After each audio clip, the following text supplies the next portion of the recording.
Okay. Welcome to What the F is Going On in Latin America, CODEPINK's weekly YouTube program of hot news out of Latin America and the Caribbean. In partnership with Friends of Latin America and Task Force on the Americas, we broadcast every Wednesday, 4:30 p.m. Pacific, 7:30 p.m. Eastern on CODEPINK's YouTube channel. Sunday, July 11, the world witnessed anti-government protests in Cuba with a large counter-protest response from pro-government supporters.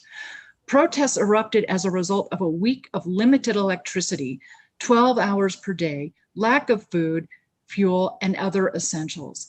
Absent from mainstream media coverage was discussion of the long-term effects of a 60-year embargo on Cuba led by the United States. An embargo expanded during the Trump administration, which included the prohibition of purchasing diesel and petroleum, which fuel electrical generators and all forms of transportation. I want to welcome our very special guest this evening, our guest and friend Ajamu Baraka of Black Alliance for Peace, to discuss recent events in Cuba, but also to talk with us about the disproportionate suffering, embargoes, sanctions, unilateral coercive measures. They're called many things. The UN refers to them as unilateral coercive measures. That these measures place disproportionately upon Afro-descendant peoples of Cuba, Haiti, Colombia, and a good part of the Caribbean island states as well. So welcome, Ajamu. Really wonderful to have you with us this evening. I'm so happy you could join us. Thank you so much for having me, Terry. Looking forward to it.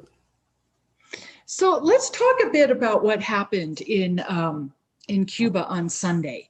We heard throughout the U.S. mainstream media, Western mainstream media, that the country had erupted in protests throughout, anti-government protests, people tired of lack of essentials and no electricity. But there's more to that story than what the U.S. media wants us to understand.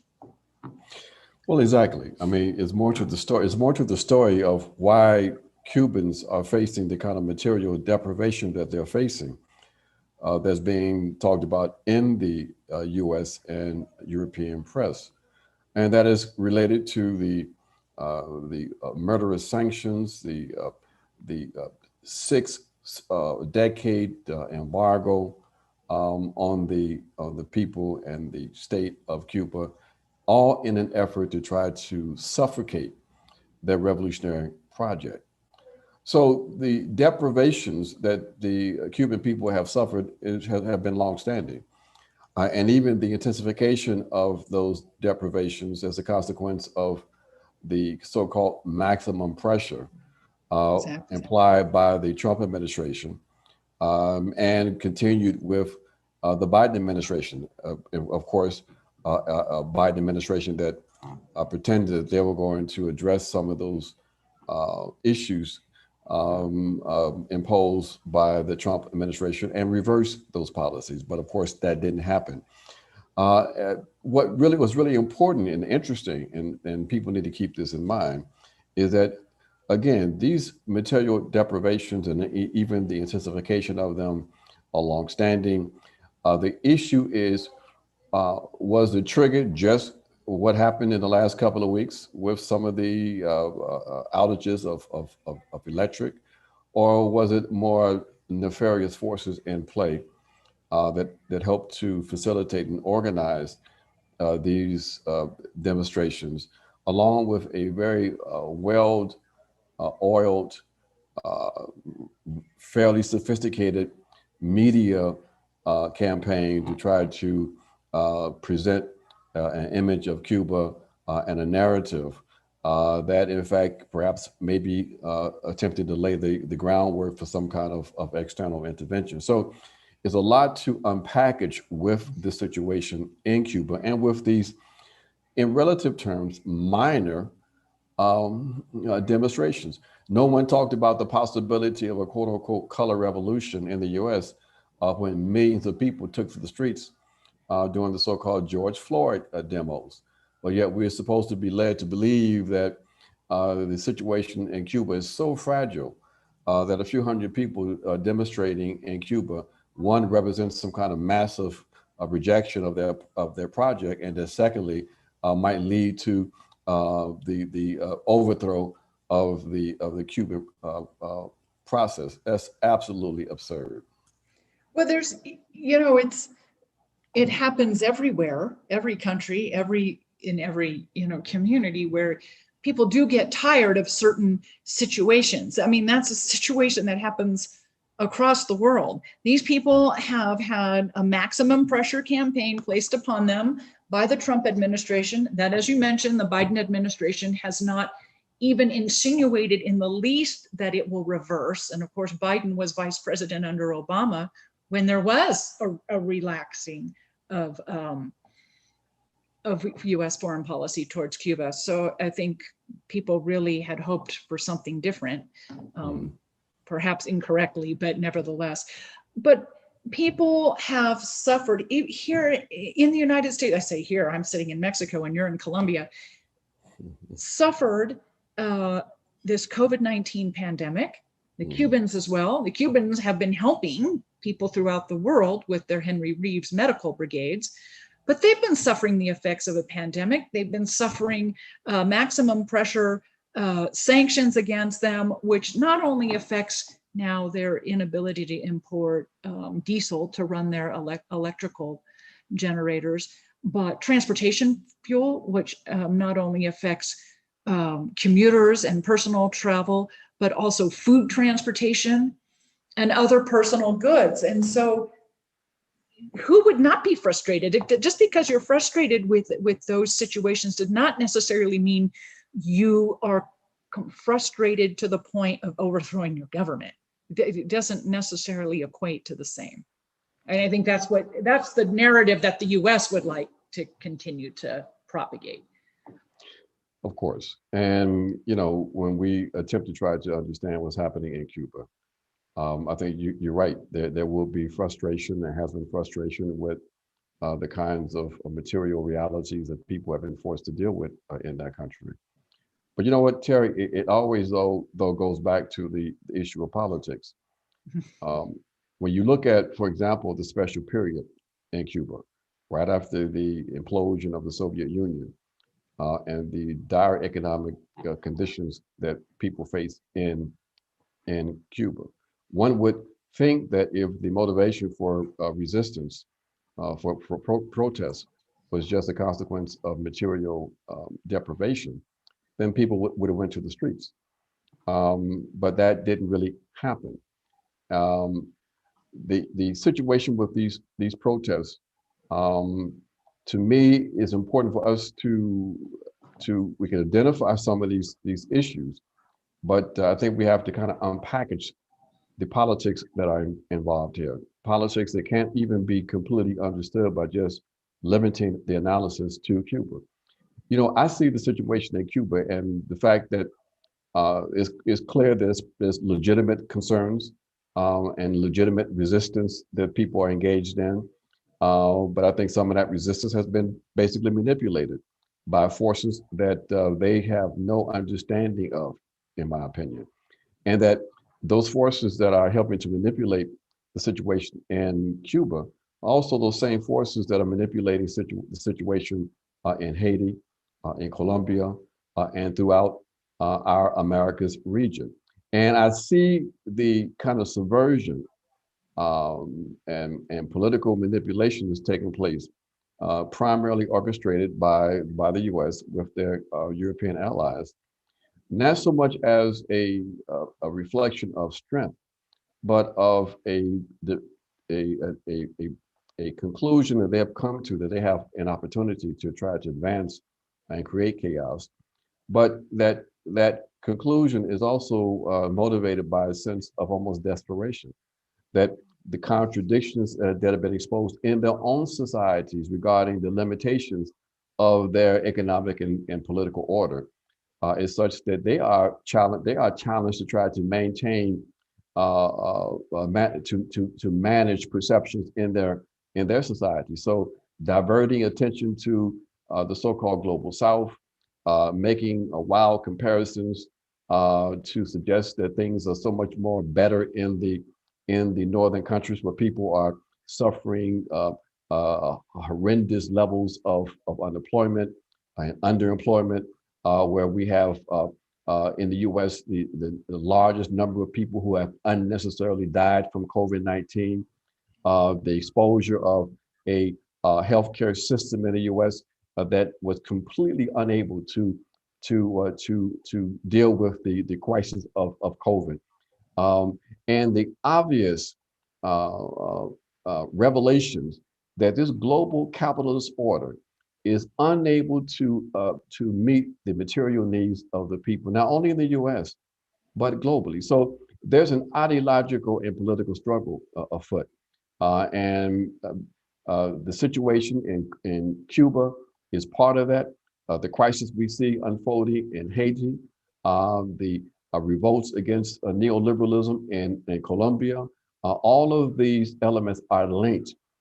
And we've got to have a framework that helps us to understand those connections and those linkages, or we might get confused about what's unfolding in places like in Cuba, and may even stay just on the surface in terms of trying to understand what's really happening.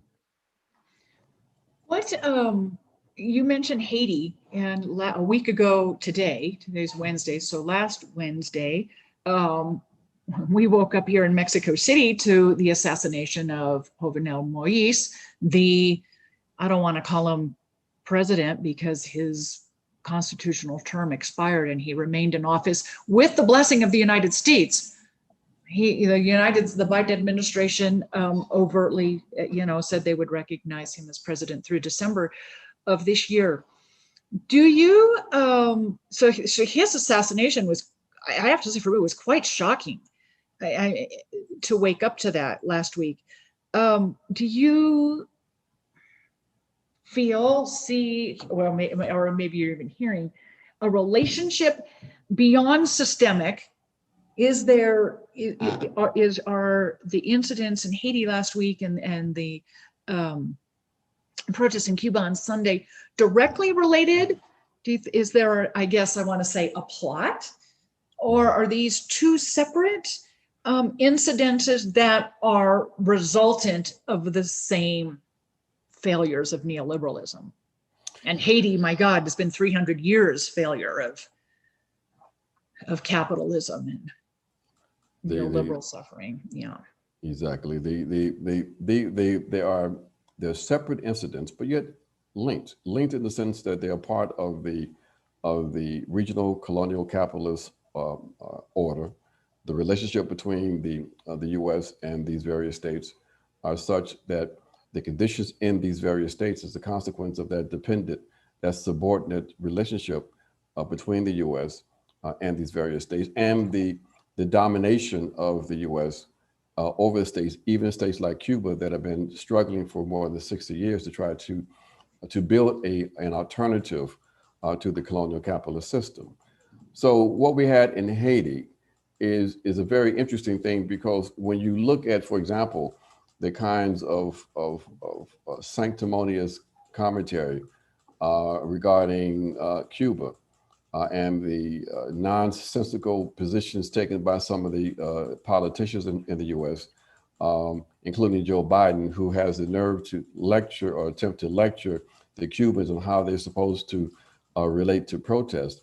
And then you can compare the relative silence and even support given to Jovenel Moïse in Haiti to the uprising that he faced once the green light was given to him by the Biden administration to stay in power past his term on February the 7th.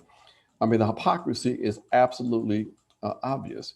There was no call for the U.S. to step in and save the Haitian people who were being brutalized by Moïse.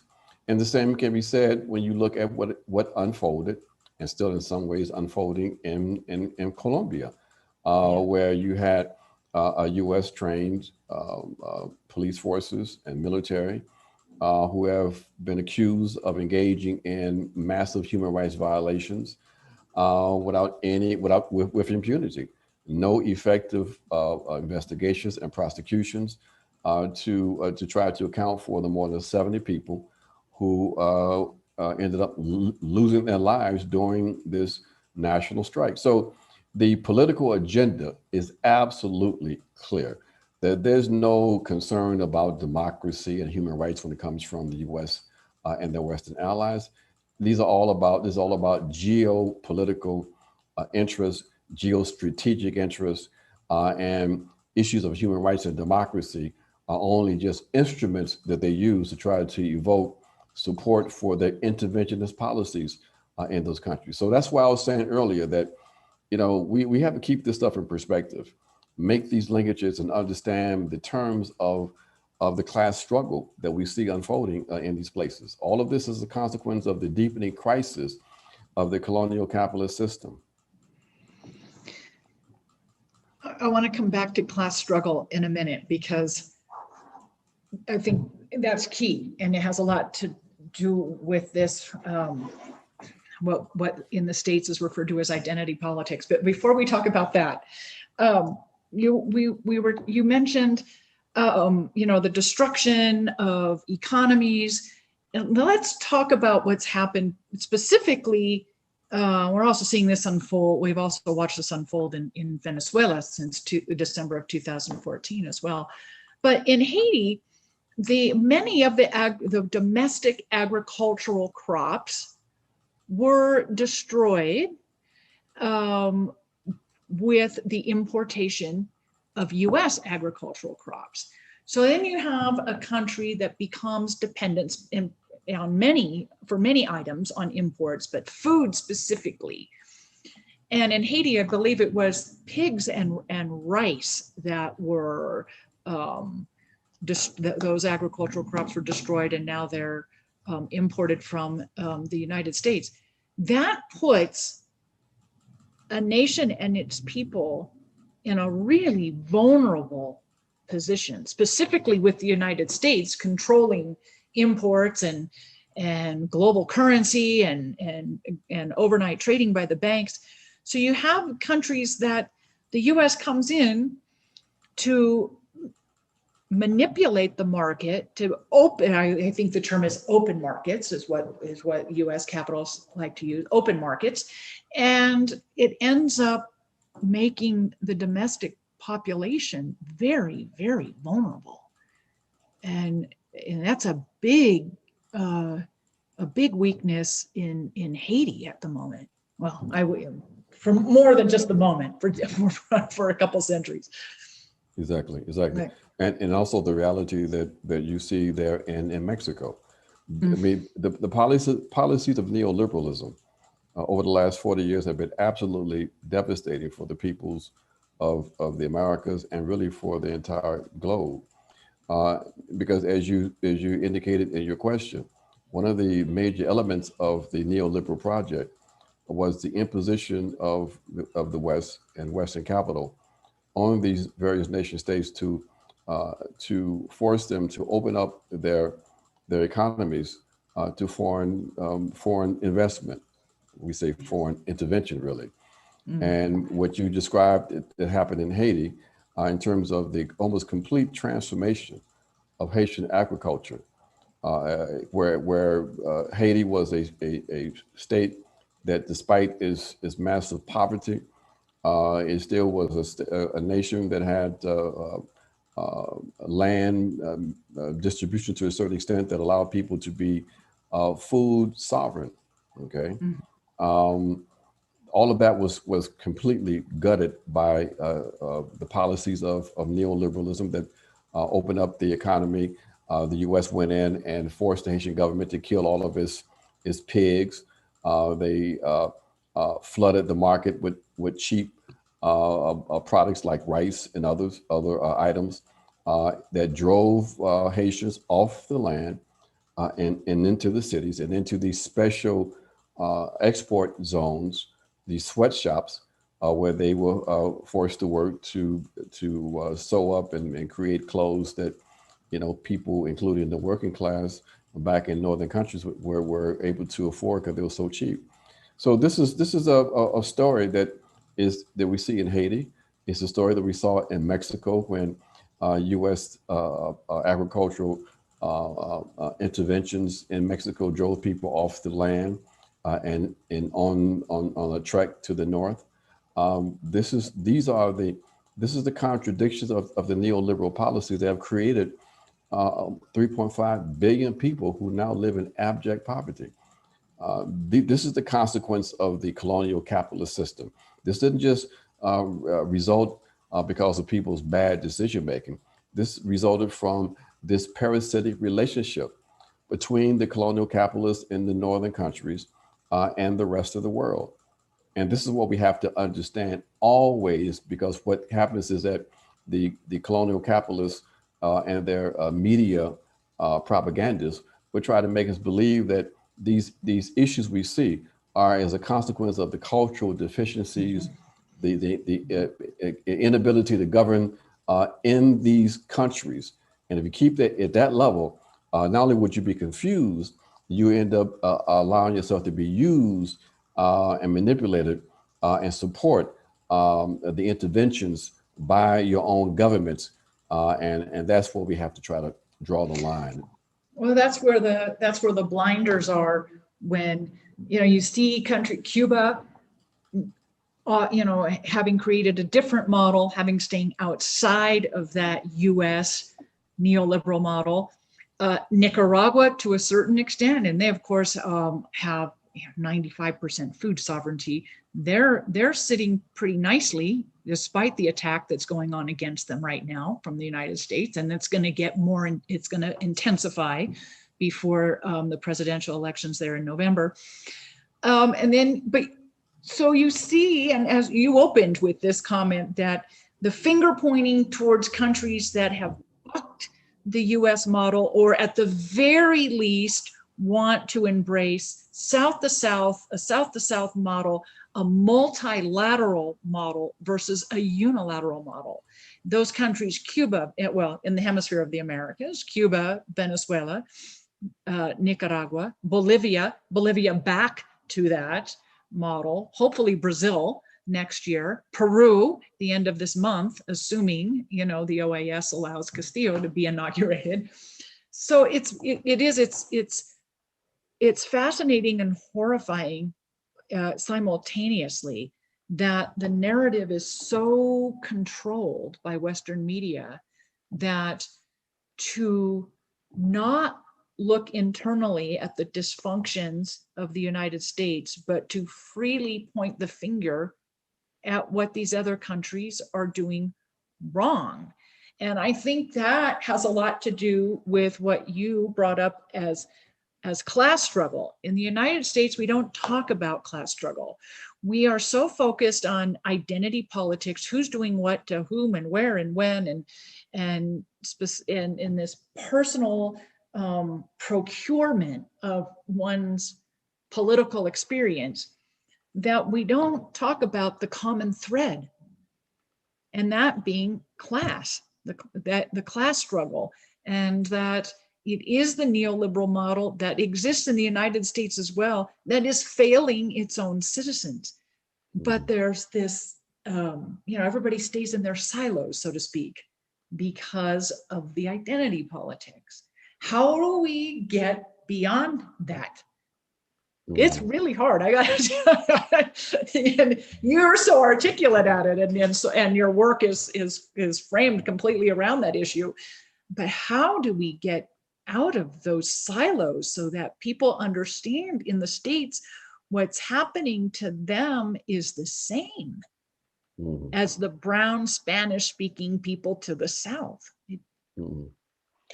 It's a very, very complicated issue, Teri, as you know. And when we started talking about and looking at issues of class and race, in particular, as they express themselves in places like the U.S.,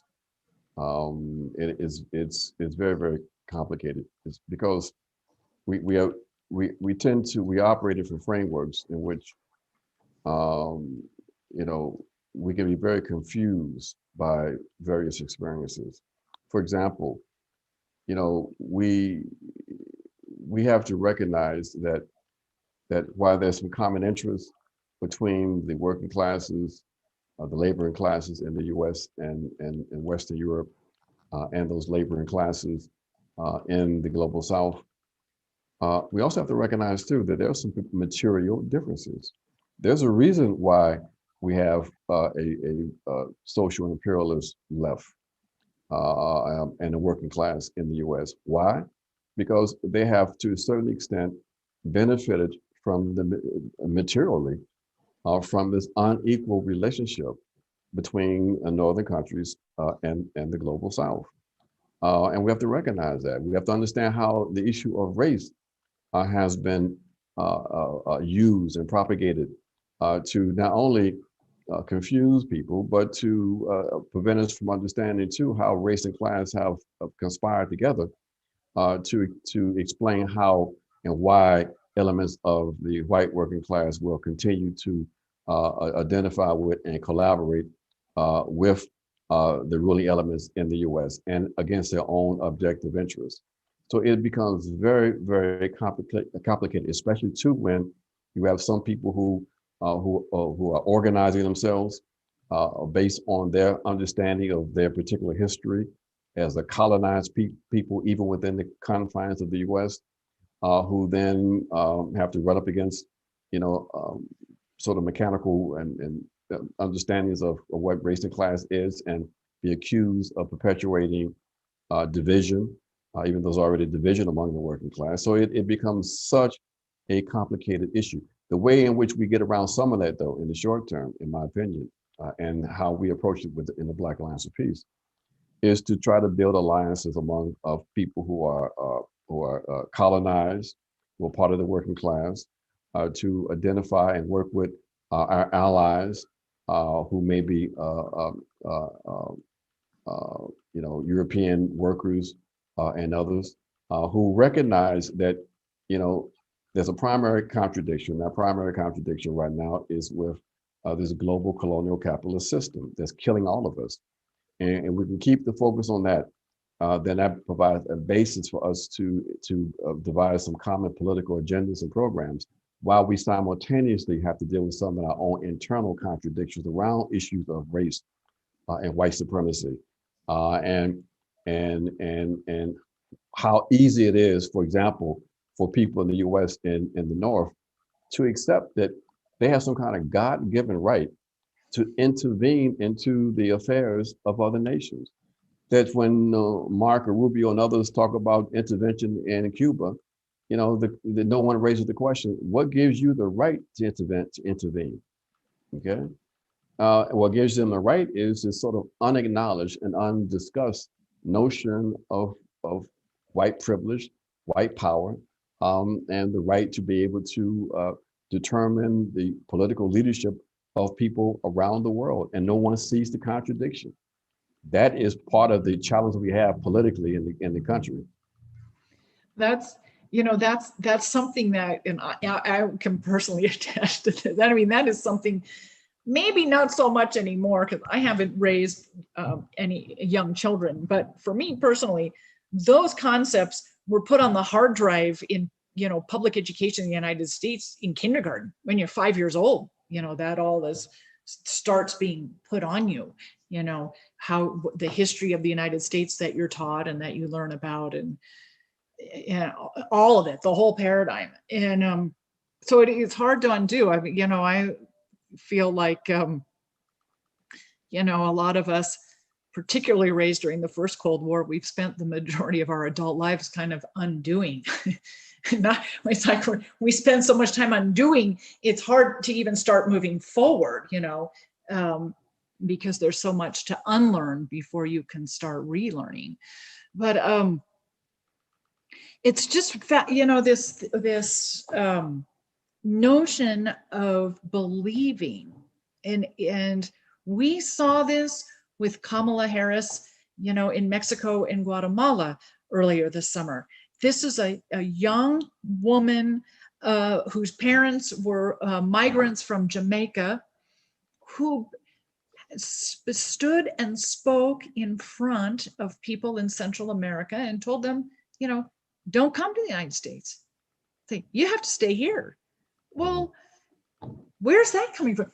She's not you know, this, and I guess I'm not sure how to correctly say this or how to articulate this, that this notion of white supremacy is has now expanded, or this face of neoliberalism with the Biden administration is no longer simply white men.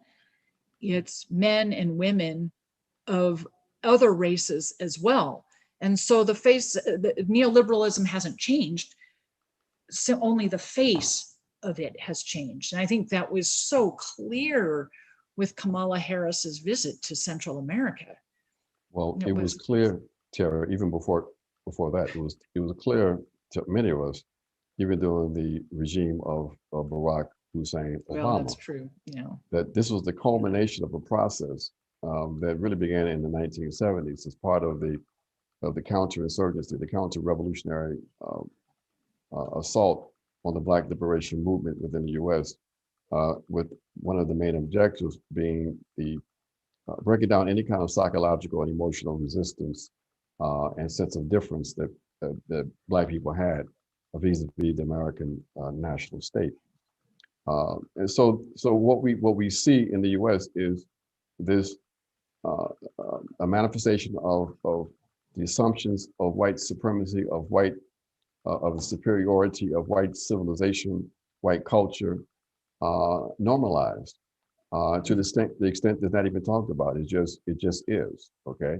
And so this kind of normalization of white supremacy, this notion that the U.S. is the shining city on the hill, that it is, as Barack Obama talked about, the exceptional nation, that Trump talked about as the great nation that needs to be rebuilt or brought back.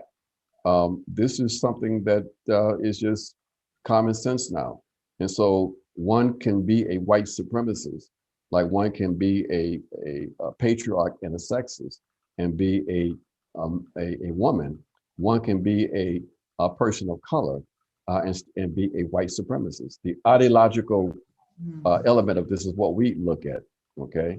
But we also look at the structural element, that white supremacy has clear expressions in structures and institutions in like the International Monetary Fund and the World Bank, you know, like the hegemony of the dollar, okay?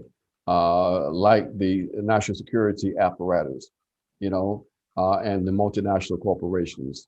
And these are the structures of white power. So, you know, when people talk about, you know, let's get rid of these symbols of white power, and they talk about things like the Confederacy, we understand that.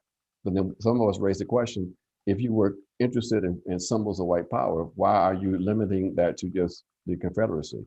Are you assuming, are you suggesting that the US flag is supposed to be a flag of liberation? If that's the case, then basically you're not on the same side of us, because we don't see it that way. We see this as the continuation of a settler colonial state put in place in by 1791 that has been consistent and has proven itself that U.S. nationalism is in fact, and patriotism is in fact white nationalism, and we can't embrace that. So 1791, what year was it? When did Thomas Jefferson have his sights on Cuba as a state?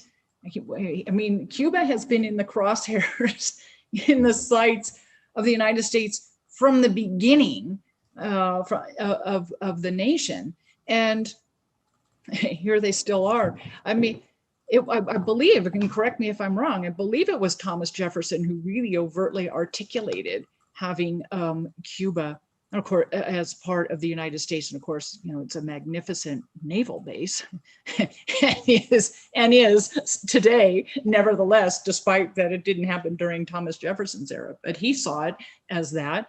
And then in 1898, it included, you know, in comes Puerto Rico from Spain and Guam as well. It's, I mean, it really, you can really see this whole Monroe Doctrine manifest destiny, white supremacist, colonialist doctrine just, it's been there from the very start. And It really has. The very start. Yeah, I mean, look, and From the very, for the very beginning, because basically once the U.S. once the the, the sons and daughters of the colonialist bourgeoisie freed themselves from the control of England, they were then open, they were then free to in fact engage in a manifest destiny murderous romp across the U.S., the territory that became the U.S. So even though they saw the possibility of building an empire even beyond the U.S., they first had the major objective, which was to conquer the landmass that came to be known as the U.S. And so their desires for for land beyond the U.S. wasn't, they were able to delay that for another almost 100 years with the so-called Spanish American War, because they had other conquering to do. So this is the motivation they had to free themselves, and this was the reality that they engaged in building their empire on the U.S. territory. So yes, white supremacy is at the core of this. Violence is at the core of this project. Making money is at the core of it. And that is the continuity that has to be disrupted if we're going to be able to build a new kind of society in the U.S. and really a new world.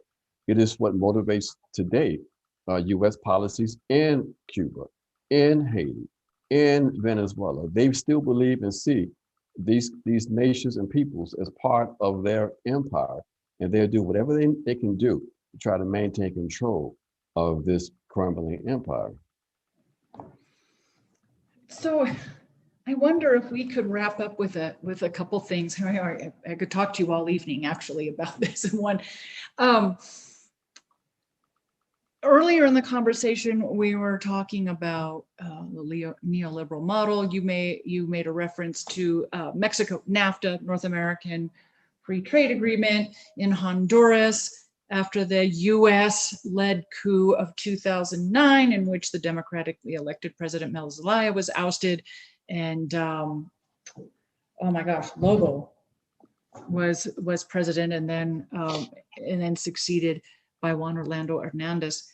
And in 2009, the US installed government in Honduras announced Honduras is open for business.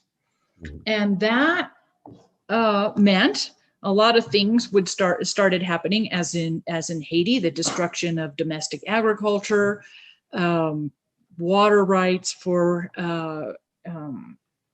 huge infrastructure projects, hydroelectric projects specifically, but also on the Caribbean coast of Honduras is this land grabbing that is disproportionately affecting the Garifuna community, which are people of African descent.